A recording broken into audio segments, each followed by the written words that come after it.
I'm not the kind of woman who cries over spilled milk, let alone a broken heart. You won't find me throwing plates or keying cars when I discover betrayal. That's not my style. My style is silence. A silence to listen, a silence to observe, and most importantly, a silence to prepare. So, when my husband, Richard Sterling, CEO of the tech behemoth Redwood Corp., started showing the classic signs, the little tells that scream infidelity louder than any shouting match ever could, I didn't throw a tantrum. I didn't confront him in a tear-fueled rage. No, I just started planning. You've probably seen us flicking through a business magazine, maybe a society page online. We were, for all intents and purposes, the picture-perfect couple, the American dream personified. Richard, the charismatic self-made man from Chicago, the wunderkind who built an empire from his dad's dusty garage. And me, Evelyn, the supportive wife, former university finance lecturer who gracefully stepped back, trading lecture halls for boardrooms, dedicating myself full-time to helping Richard steer the ship as Redwood Corp exploded onto the scene. Most people saw the polished exterior, the charity galas, the synchronized smiles for the cameras, the sprawling Silicon Valley home that graced Architecture Digests. They saw the devoted wife standing slightly behind her brilliant husband. What they didn't see, what Richard himself seemed to forget, was that I wasn't just decorative. I wasn't just the woman who picked out his ties and organized his dinner parties. I knew Redwood Corp inside and out. Every single number on every financial statement? Mine. I'd tracked them, analyzed them, built the projections. I knew which venture capital firms were getting antsy, which board members were whispering dissent in the corridors, whose loyalty was wavering. I knew the company's pulse because, for years, my hand had been resting gently on its artery. But lately, I also knew the look in my husband's eyes. That familiar warmth, the spark that used to ignite just for me? It was fading, replaced by something distant, preoccupied. The late nights at the office became later, stretching into the small hours. Closing a deal, he'd murmur, smelling faintly of expensive perfume that wasn't mine. His phone, once casually left on the nightstand, now had a new passcode and was guarded like Fort Knox. And the invitations to company events, the glittering industry parties where I used to network alongside him, they dried up. Suddenly, my presence was optional. Then, unnecessary. And then, a name started popping up. Casually at first, dropped into conversation with feigned indifference. Chloe, the new executive assistant, young, blonde, blue-eyed, fresh out of college with a degree in communications. How very broad. She was suddenly indispensable, privy to meetings I was no longer invited to. Her name mentioned with a frequency that set off alarm bells only a woman deeply attuned to her husband's nuances could hear. The confirmation wasn't dramatic. No private investigator sliding grainy photos under my door. It was mundane, almost disappointingly cliché. He left his phone charging on the kitchen counter one morning, rushing off to an early emergency meeting. A notification pinged. My heart hammered against my ribs. A frantic bird trapped in a cage. I told myself not to look. Don't do it, Evelyn. Ignorance is bliss. But the silence I cultivated wasn't born of ignorance, it was born of needing to know. I picked it up. His new passcode? Our anniversary. The irony wasn't lost on me. And there it was. Not horrid love letters. Just modern infidelity in shorthand. A string of suggestive emojis, the winking face, the eggplant, the water squirt. Tacky. Beneath him, I thought. Or the him I used to know. Followed by a photo, Chloe, clad in ridiculously tight yoga pants, striking a pose that was anything but zen, snapped in what looked suspiciously like a hotel gym, not the local studio she supposedly frequented. The caption read, "Missing our morning stretch winking face." My breath hitched. The screen seemed to waver. For a second, The floor tilted beneath my feet. The urge to shatter the phone against the marble countertop was immense. A physical wave of nausea and fury. But I didn't. I took a deep, calming breath, the kind I used to take before delivering a complex financial lecture. I closed the message thread. I wiped the screen meticulously with the edge of my silk robe, removing any trace of my touch. I placed the phone back on the charger, exactly as I'd found it. That evening, when Richard came home, full of apologies for the grueling meeting, I didn't say a word about it. I made his favorite meal, pan-seared scallops with risotto, the one he always said reminded him of our honeymoon in Italy. I wore the crimson dress he once told me made me look like a movie star. I listened patiently to his carefully edited account of the day, asked the right questions about Redwood's latest acquisition talks, smiled in all the right places, playing the part of the supportive, unsuspecting wife. He looked relieved. He probably thought I was naive, maybe even a little dim. Content in my gilded cage, too comfortable or too clueless to notice the bars rattling. Let him think that. It suited my purpose. Because Richard, in his burgeoning arrogance and clouded judgment, had forgotten a crucial detail. I wasn't just his wife. I wasn't just the woman who ran his home and social calendar. I was the woman who understood the intricate financial architecture of Redwood Corp better than he did. I was the woman who knew the shareholders, their motivations, their pressure points. And I knew something else. Something vitally important that Chloe, in her 8 short months of fetching coffee and batting eyelashes, couldn't possibly comprehend. Richard Sterling, the powerful CEO, the face of Redwood Corp, only controlled 34% of its stock.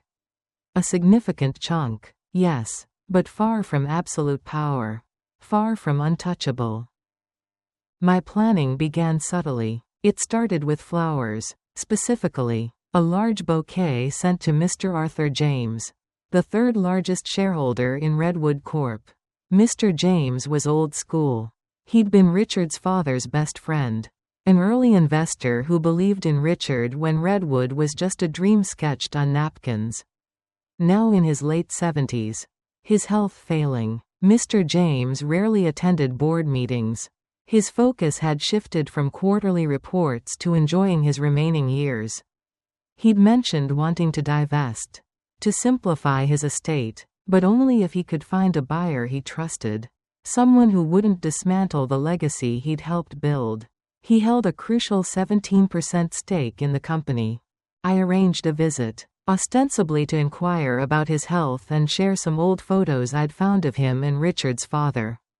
We sat in his sun-drenched library, surrounded by the scent of old books and lemon polish. After reminiscing for a while, I steered the conversation gently towards Redwood. Arthur, I began, keeping my voice soft, respectful. I know you've been considering selling your shares. Richard, he's under a lot of pressure right now. Redwood is facing some significant challenges. New competitors. I paused, letting the implication hang in the air. I worry about the company's direction. About protecting its core values, the ones you and Richard's father established. I didn't mention Chloe. I didn't mention the late nights or the coded phone. I framed it purely as concern for the business. For the legacy. I might be able to help. I continued, meeting his gaze directly. I want to ensure stability. Preserve what you built. And perhaps, help Richard maintain focus. Keep him from losing sight of what's important. It was carefully worded, vague enough yet pointed. Mr. James studied me over the rim of his teacup. His eyes sharp despite his age. He saw more than Richard ever did. A slow smile spread across his face.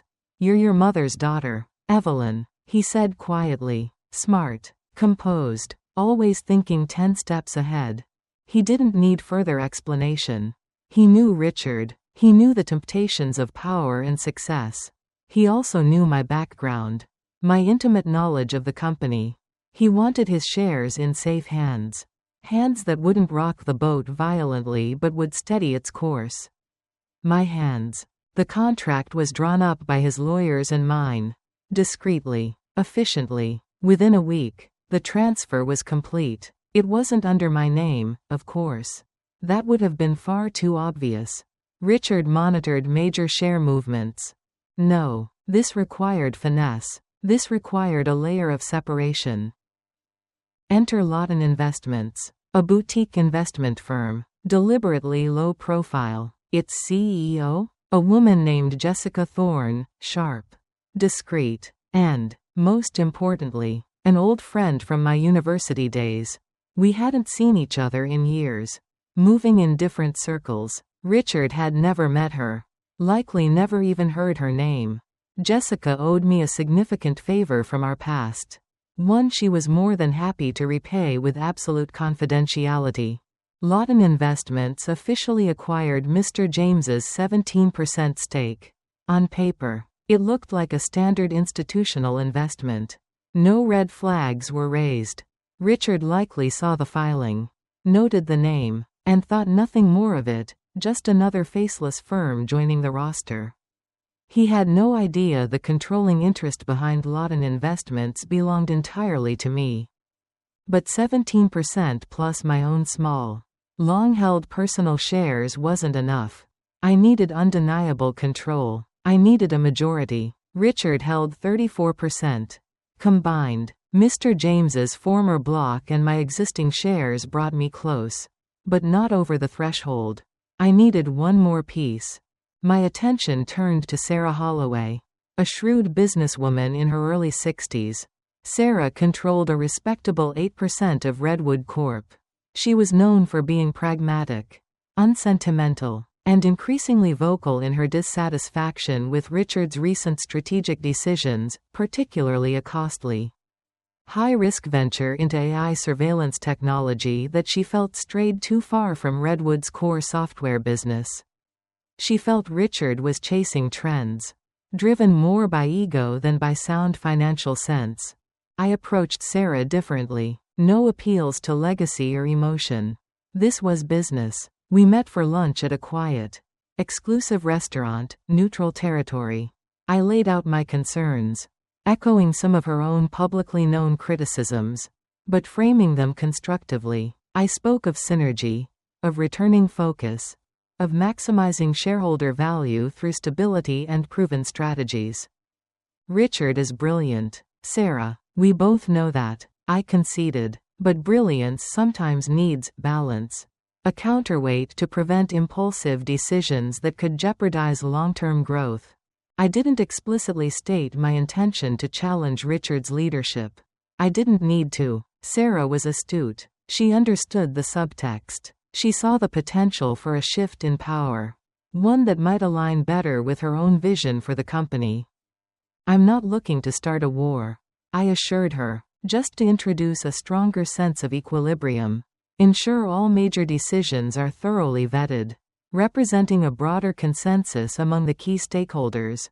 She listened intently, her expression unreadable. After a long pause, she gave a single, decisive nod. Equilibrium sounds prudent. Evelyn, let's talk terms. The deal was faster, cleaner than the one with Mr. James. Sarah wanted a fair market price and discretion. Lawton Investments acquired her 8% block within days. The pieces clicked into place. My original shares, plus the 17% from Mr. James, plus the 8% from Sarah. Total, 51%.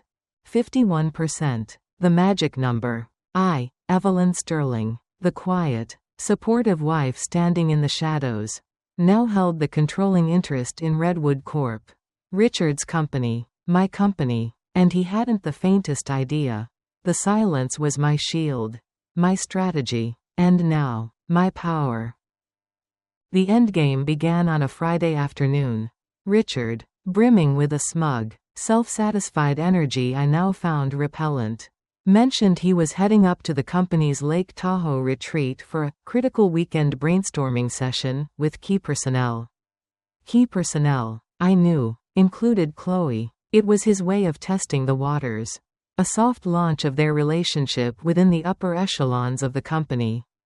assuming my ignorance provided a comfortable buffer. He packed a bag, whistling, kissed me goodbye with a casualness that felt like another betrayal. Wish I could take you. E.V., he said, the lie smooth as silk. But it's strictly business. Super intense. Of course. Darling, I replied, adjusting his collar. My smile perfectly calibrated. Work hard, but try to get some rest too.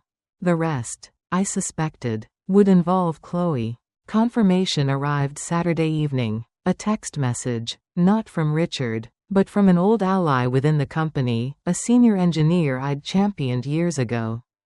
Fiercely loyal and disgusted by Richard's recent behavior.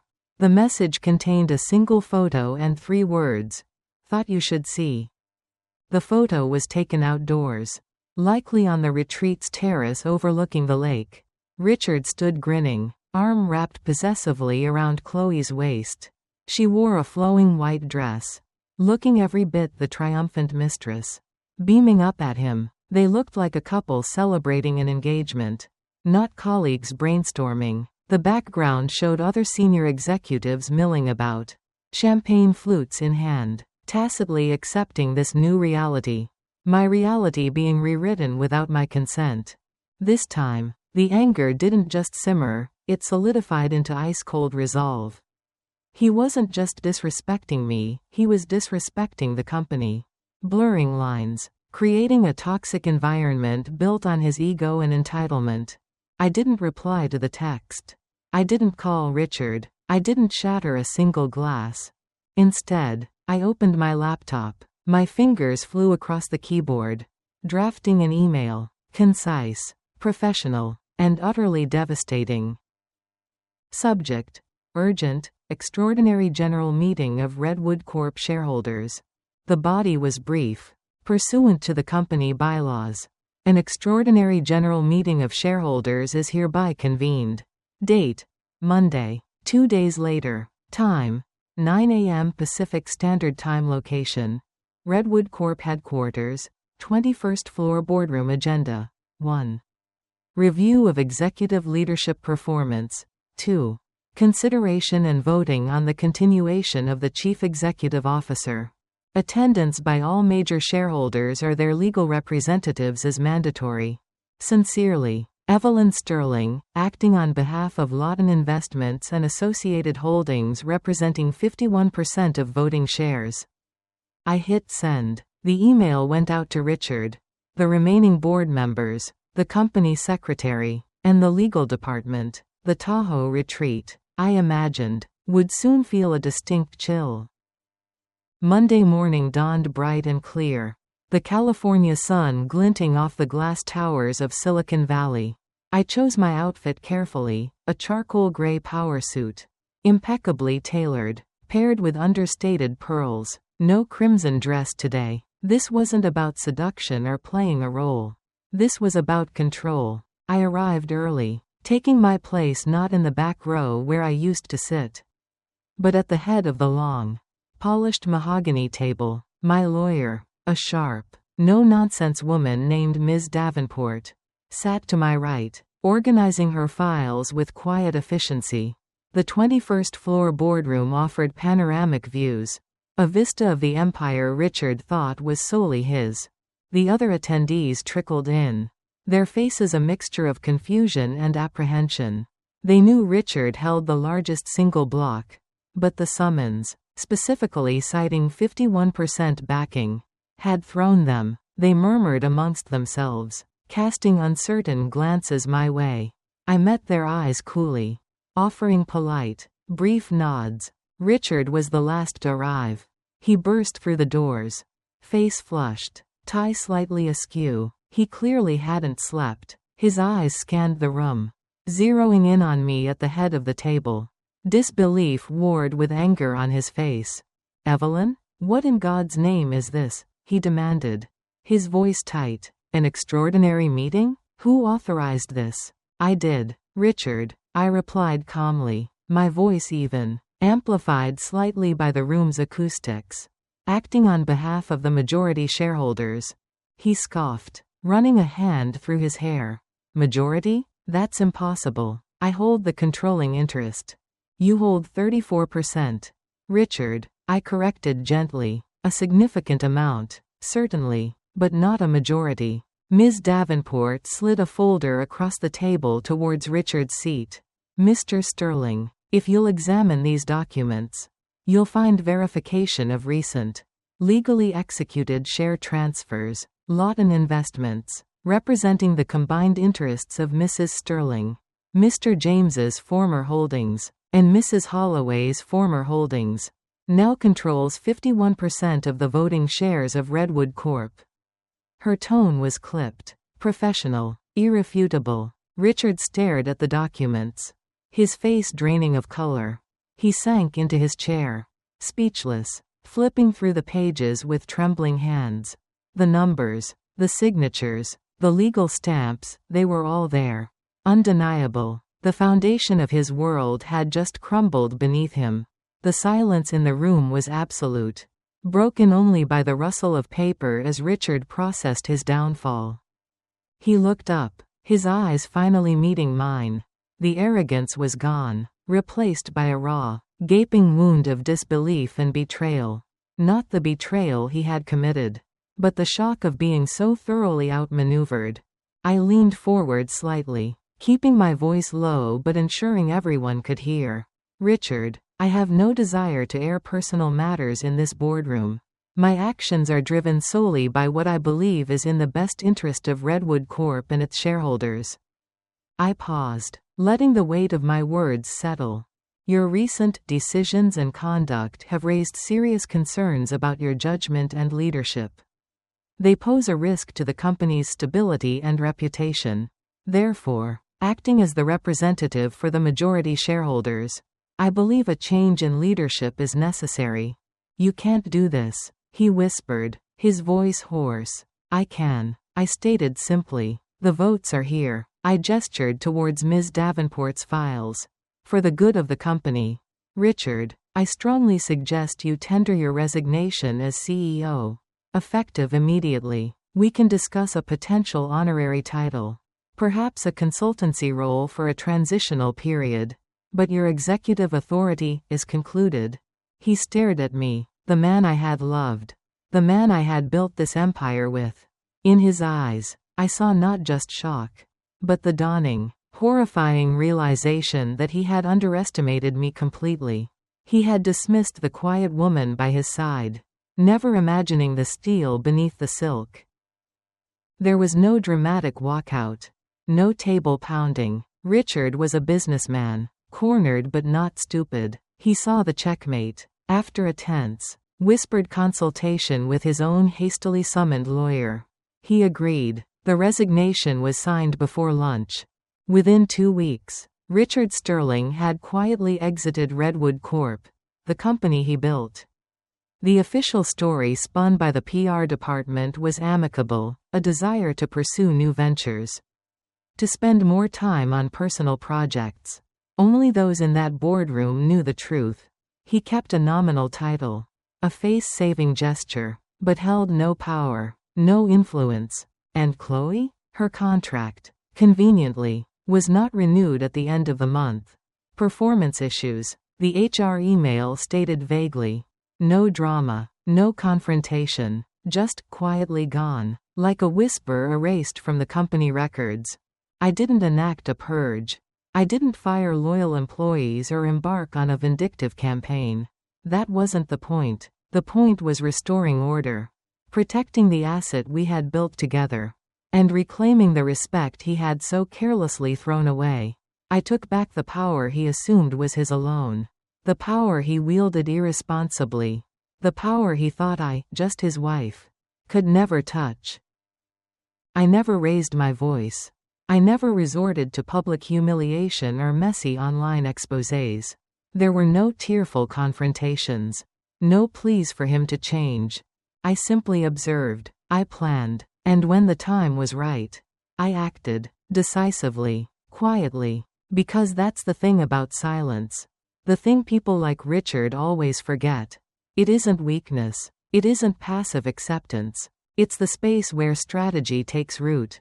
It's the calm before the perfectly executed storm. It's the time you take to gather your resources, align your pieces, and wait for the precise moment to make your move. Revenge doesn't have to be loud to be devastating. Sometimes, the most satisfying victory isn't about shouting from the rooftops. It's about quietly, legally, and irrevocably flipping the board. It's about letting them see, in the stark light of consequence, that the person they dismissed, the one they took for granted, was the one person they could never afford to lose.